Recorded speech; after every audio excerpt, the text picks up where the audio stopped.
Bonjour à tous, dans cette capsule vidéo du SIAM, nous allons parler de la mise en œuvre de l'approche programme. Et pour cela, nous avons avec nous Isabelle Courtel-Ranou.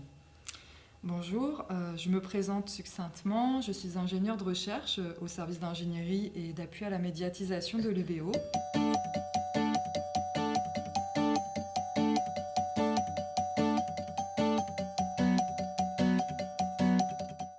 Qu'est-ce que c'est que l'approche programme? C'est une approche finalement qui permet à une équipe pédagogique de construire son offre de formation. Et actuellement à l'UBO, nous sommes dans une phase de construction de la future offre de formation pour notre prochaine campagne d'accréditation. Donc nous allons utiliser l'approche programme, cette méthode pour le faire. Cette méthode elle consiste en un modèle d'organisation des enseignements autour d'un projet global, un projet d'équipe qui se construit une vision cohérente. Elle permet de construire un programme d'études associé à des compétences et des connaissances sur la base d'un projet commun.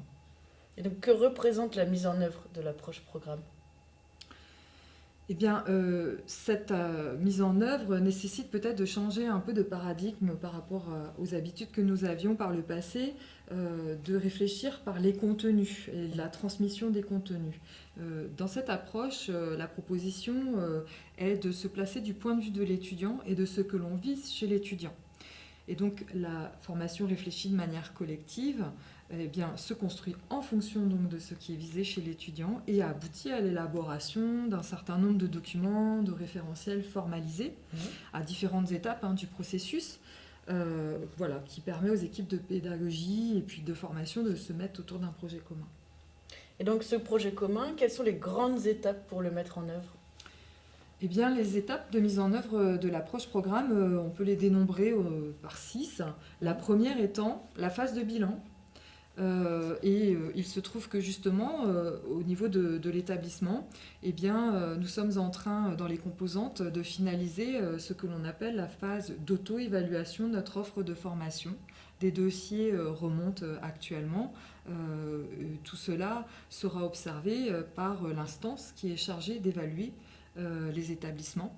Donc cette phase d'auto-évaluation, on peut l'apparenter finalement à la phase 1 de l'approche programme, cette phase de bilan donc.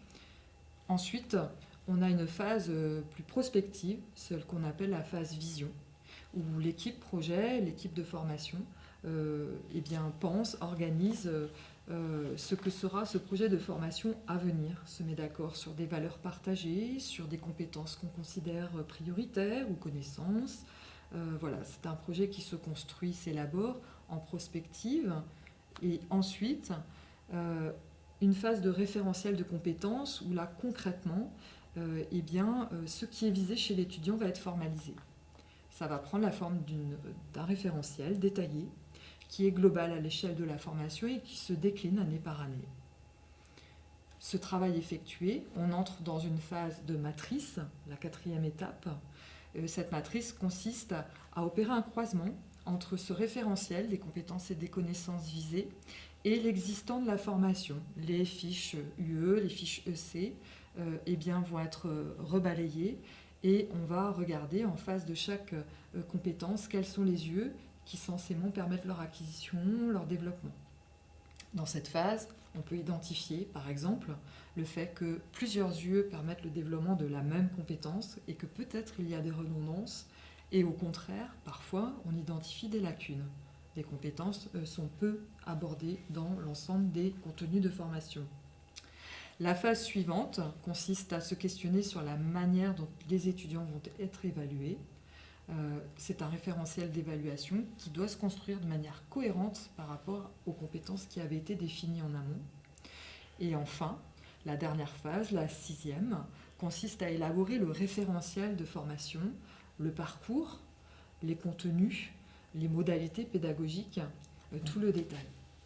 Très bien. Et concrètement, à l'UBO, comment ça s'organise? À l'UBO, on a un comité de pilotage qui est piloté par le vice-président CFVU.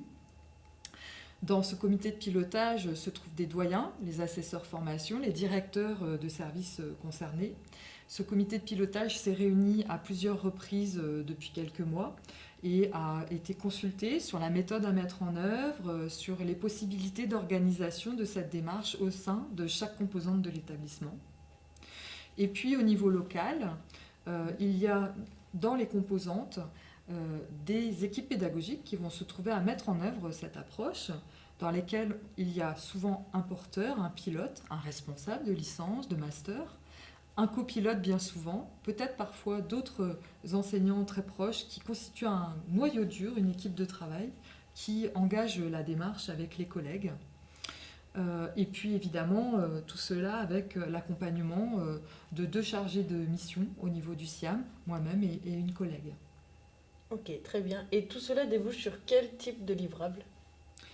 Eh bien, les livrables, il y en a plusieurs, mais pour faire simple, on peut dire que finalement, le dossier d'accréditation que beaucoup de collègues connaissent déjà, pour l'avoir déjà complété sur les accréditations précédentes, ce dossier est sensiblement le même au bout du compte.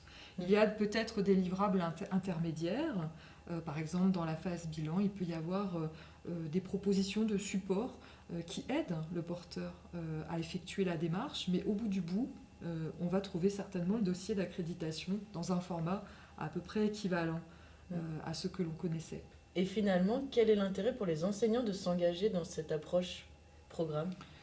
Eh bien, en fait, pour les enseignants, l'intérêt est multiple, mais bon, on l'a bien compris, cette approche permet le travail d'équipe, donc ça renforce une cohésion déjà au niveau de l'équipe. Peut-être que l'autre point à souligner aussi, c'est que ça favorise potentiellement l'interdisciplinarité, dans la mesure où les plans de cours, par exemple, dans cette approche, sont rendus lisibles à l'ensemble de l'équipe et partagés et discutés potentiellement dans certains cadres. Eh bien, cela permet de favoriser justement les collaborations entre collègues. Ça favorise par exemple aussi le développement de projets interdisciplinaires ou d'évaluation aussi globale, regroupant peut-être plusieurs UE. Donc c'est vrai que ça améliore le travail d'équipe et puis ça fait tomber peut-être un peu les barrières disciplinaires. Et pour les étudiants, est-ce que vous voyez des intérêts également? Eh bien, les étudiants, eux, de leur côté, ils ont des enjeux d'orientation et puis des enjeux d'insertion. Et c'est vrai qu'à partir du moment où on est clair sur les compétences et les connaissances que l'on vise chez eux, eh bien, eux, c'est aussi une possibilité pour eux de mieux les identifier, pour mieux les valoriser quand ils vont être en questionnement sur leur avenir ou en recherche d'emploi ou d'alternance, de stage. Et puis également, ce qui est important à souligner, c'est que plus l'enseignant est clair sur ses objectifs avec les étudiants, plus il a de chances de les voir s'engager dans quelque chose. Donc ça contribue à les motiver. Très bien. Et vous voyez d'autres intérêts peut-être pour Eh bien, d'autres publics? Oui, parce qu'il y a effectivement des publics auxquels on ne penserait pas en premier lieu, extérieurs à l'université, comme par exemple les employeurs, qui, eux, disent bien souvent que la lisibilité de l'offre de formation universitaire n'est pas évidente pour eux. Certains sont passés par l'université, donc pour eux ça va aller, mais d'autres pas. Et à ce moment-là, quand les compétences sont rendues lisibles, ça leur permet d'identifier éventuellement des candidats potentiels qui pourraient apporter les compétences dont ils ont besoin sur des missions particulières. Et puis il y a également les lycéens qui, eux, se questionnent sur leur projet d'orientation et s'informent. Et plus on est au clair également des compétences que la formation va permettre de développer, plus le lycéen va pouvoir se projeter et effectuer un choix en connaissance de cause. Et pour finir, est-ce qu'il y a un accompagnement qui est prévu de la part du SIAM pour accompagner les équipes pédagogiques qui s'engageraient dans cette approche? Oui, tout à fait. Un accompagnement est prévu. Il y a d'abord un accompagnement à l'échelle de l'ensemble de l'UBO qui a été élaboré justement aussi en concertation avec le comité de pilotage.